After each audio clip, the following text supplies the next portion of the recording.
Oi gente, tudo bem? Hoje eu resolvi gravar esse vídeo para me apresentar. Quem é essa Vanessa? Quem é essa Vanessa que caiu de paraquedas nas terapias e agora tá aí, né, falando o tempo todo sobre isso e falando com o peito cheio de orgulho, cheio de amor pelo que faz e pelo que descobriu nesse mundo todo. A Vanessa começou a sua vida empreendedora em 2012. Em 2012 eu resolvi abrir uma escolinha. E eu confesso que foi uma das melhores coisas que eu fiz na minha vida. Me emociona de verdade de falar. Foi um filho que eu gerei, foi um filho que eu pari, foi um filho que eu cuidei durante 5 anos. E durante muito tempo eu não me imaginei fazendo outra coisa, de jeito nenhum. Era essa a minha missão de alma, era essa a minha missão de vida. Então eu não me imaginava fazendo outra coisa, isso me realizava em todos os sentidos da minha vida. E chegou num momento em que ser dona de escolinha é algo extremamente gratificante, mas é algo que te envolve 12 horas por dia, de segunda a segunda, porque daí chega final de semana, a gente vai arrumar o pátio, a gente vai fazer as coisas que a gente não pode fazer durante a semana porque as crianças estão lá. Sem contar da carga não vou nem dizer que é o peso, mas da responsabilidade gigante que é ter centenas de vidinhas embaixo da tua asa. Todo o prazer, tudo que as crianças te dão quando tu tá em contato com eles, compensa, né? Compensa qualquer coisa. Então foram 5 anos onde eu fiz isso. Chegou uma fase em que a gente tinha 140 e poucos alunos e era uma vida, era uma loucura, era uma coisa de doido, mas era muito bom. Só que uma cena um dia me tocou muito. A minha filha não tinha 2 aninhos ainda, a Marina, e ela tava no meu colo. Eu tava sentada no final do dia com as crianças e a Marina tava sentadinha no meu colo. E um menino, né, que amo, tenho um carinho gigante por ele, ele começou a chorar no final do dia, tava cansado, tava com sono. E a Marina tava quietinha, então eu tirei a Marina do meu colo e fui pegar o menino e coloquei no colo.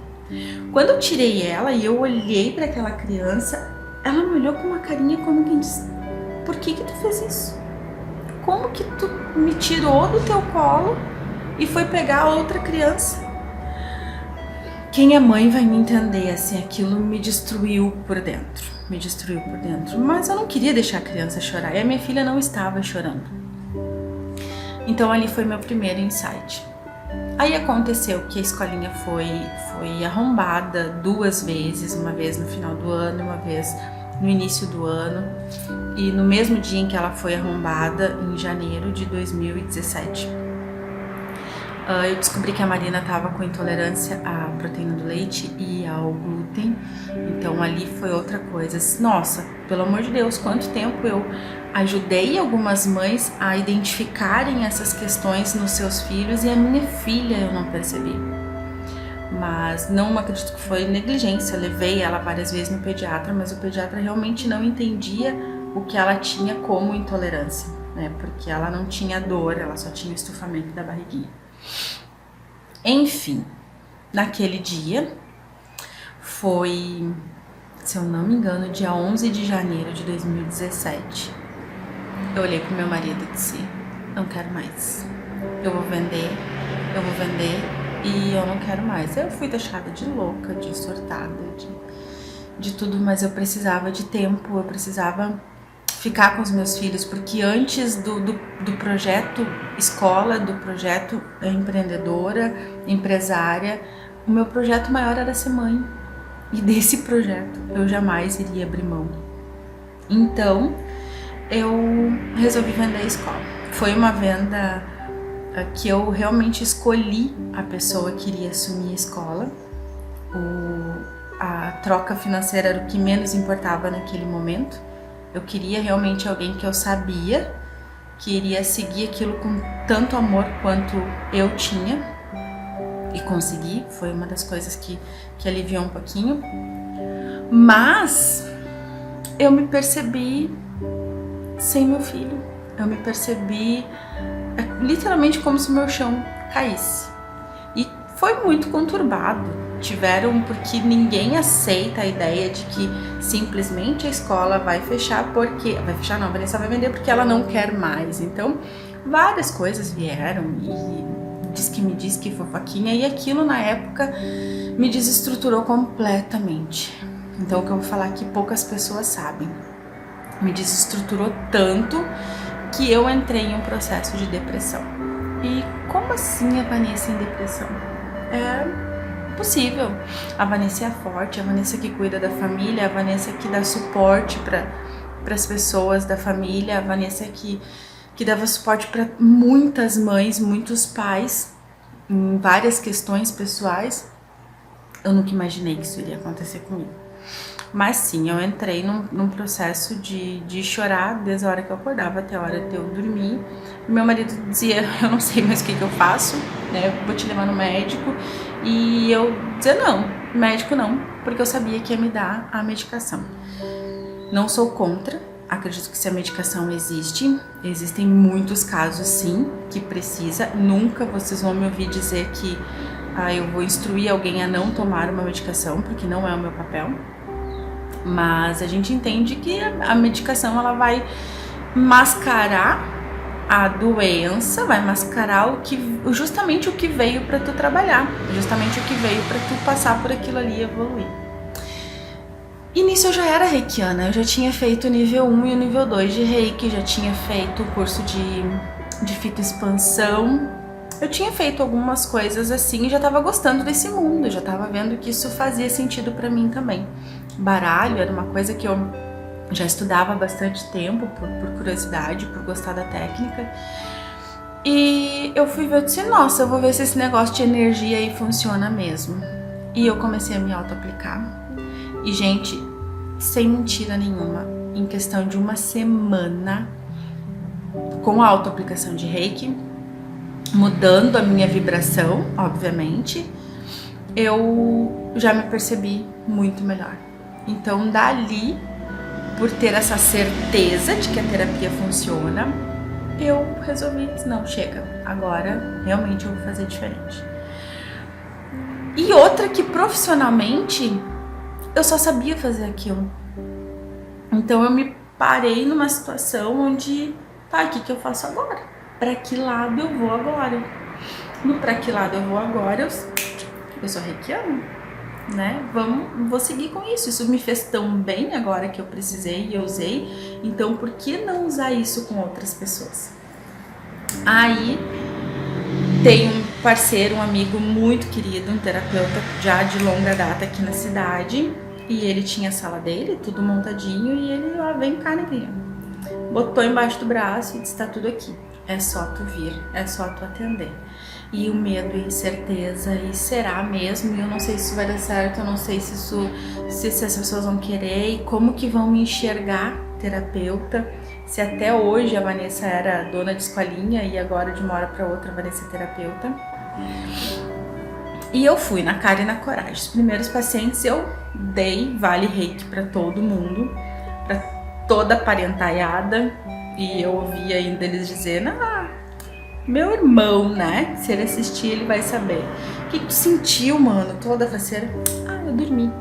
Legal, tu dormiu. Tá bom. Mas outras pessoas foi dando certo, as pessoas foram gostando, foram querendo cada vez mais aquilo ali. E agora eu tô com muita luz, vou tirar isso. E eu comecei a estudar mais, eu comecei a me envolver mais. Fiz os outros níveis de reiki, fiz o mestrado de reiki, fiz de tudo. Fui entender um pouquinho de cromoterapia, de aromaterapia, de radiestesia, porque eram tudo coisas que eu iria usando. Mergulhei no mundo do baralho também e fui trabalhando. Gente, quem diz que a gente para de fazer isso? Não. Então hoje Eu tenho mais de 30 formações na área holística. Trabalho como terapeuta. No início não foi fácil, no início foi aquele trabalho bem plantadinho, aos pouquinhos, para colher lá na frente. Mas ao mesmo tempo que era suado, que era difícil porque o dinheiro entrava muito pouco, era algo que meu coração transbordava. Então, para quem tá nessa caminhada, para quem quer trabalhar como terapeuta, vai me entender. É algo que o fato de tu ter um salário no final do mês, ou uma carteira assinada em algum lugar, é algo lógico, né? Te dá uma segurança. Mas nada no mundo paga quando tu começa a perceber o quanto tu tá ajudando, contribuindo no processo de evolução das pessoas. Então, em 2017 mesmo eu comecei a atender, eu acredito que foi ali por maio, junho eu já estava atendendo. Mas de todas as formações que eu fiz, tá? Eu amo e uso hoje como terapeuta um pouquinho de cada nos meus atendimentos. Mas a única ferramenta até hoje, de todas que eu fiz, que realmente me permitiu acessar a real causa da doença e com isso trazer a cura, trazer o entendimento para aquela pessoa, foi a terapia de regressão. Foi algo que eu fiz a minha primeira formação em 2018, acho que foi 2018. De lá para cá eu atendo todos os meus pacientes. Ninguém passa por um processo terapêutico comigo sem passar pelo processo de regressão, porque é o que te dá a visão além daquilo que tu pode ver. É o que te dá a visão do teu processo de evolução do teu espírito. Para vocês entenderem então um pouquinho a grandiosidade que é esse processo de terapia, o processo da terapia de regressão, hoje eu separei um outro caso para contar. E é um caso que tem todo o meu amor. Vocês vão me ver falando muito isso, tá? Porque realmente tem muitos casos que tem todo o meu amor. Mas aconteceu com meu filho, e ele disse que ele vai ficar famoso porque eu falo tanto isso, então realmente ele vai ficar famoso. O Arthur hoje ele tem 12 anos, mas isso aconteceu, eu acho que ele tinha uns 9 ou 10 anos. E há muitos dias ele comentava comigo: ai mãe, eu não sei porquê, mas eu tenho a sensação de que eu vou ficar paralítico. E eu dizia: mas por que, meu filho? Né? Nós não temos nem contato com pessoas com esse problema, então da onde que estava vindo aquilo? Já me ligou uma anteninha, né? Pode ser sim o resquício de alguma vida. Ah, mãe, não sei, mas eu tenho. Ou eu vou ficar paralítico, ou eu vou ter um filho paralítico, eu não sei, eu tenho essa ânsia dentro de mim. E o Arthur, desde que nasceu, desde pequeno, ele tinha um pânico de inseto. Gente, uma coisa é tu ter medo de barata, de rato, de qualquer coisa. Aquela criança tinha pânico de tremer todinho, assim, de subir na gente quando era pequeno, quando viam um cascudo da luz. E aquilo também foi outra coisa que eu pensei, liguei meu alerta. Por que eu liguei meu alerta? Todo excesso nos diz alguma coisa. Então a pessoa que tem medo de sapo, a pessoa que tem nojo de sapo, é comum, né? Não é um bicho que a gente vai ter amor, que a gente vai querer pegar no colo, vai querer, né? Então é normal a pessoa ter medo de sapo. Agora, eu já conheci pessoas que têm pânico absoluto, que não pode nem ouvir o barulhinho do sapo, não sabe nem onde é que tá, que entra em surto. Então, esse é o problema, é o excesso, né? E nós indo pra escola, eu ia largar eles na escola e depois eu ia trabalhar. E ele reclamou de dor de cabeça um dia. Eu disse: filho, então quem sabe tu não vai pra aula, tu fica com a mãe hoje e a gente faz alguma coisa, né? Eu louca pra botar o guri em regressão e ele: não mãe, não gosto dessas coisas. Beleza. Ele foi pra aula, não deu 2 horas, a professora me liga: olha, Vanessa, vem buscar porque o Arthur tá reclamando de muita dor de cabeça. E eu fui, eu disse: agora sim, agora é comigo, não me escapa. Cheguei, ele chegou, Eu cheguei de volta com ele no local onde eu trabalhava, tinha uma colega, uma amiga minha na época, também bem experiente nessa área, e ela me disse, coloca ele em regressão. E daí eu acredito, eu não lembro a ordem, mas eu sei que, acho que enquanto ela ficou fazendo um reikizinho na cabeça dele, em função da dor, para ele aliviando, eu comecei com o processo de falando mantra, né, que é o mantra que a gente vai falando, para fazer com que ele fosse entrando na sintonia e baixando um pouquinho a frequência, elevando um pouquinho a frequência, e vamos ver o que vai dar. Então, resumindo, né, porque esses processos às vezes demoram um pouquinho, ele acessou uma vida onde ele era uma menina, daí foi decorrer da vida, ficou uma mulher e não teve nenhum relacionamento, não casou, e se viu bem velha, morando sozinha em uma casa, e tinha problema para andar. Andava de andador, não conseguia mexer os membros inferiores. E eu na hora, né? É ali que tá o problema dele ter medo de ficar paralítico. E nessa vida, essa senhora desencarnou porque caiu no banheiro, estava sozinha, não tinha como chamar ninguém. Estava sozinha e morreu ali, deitada.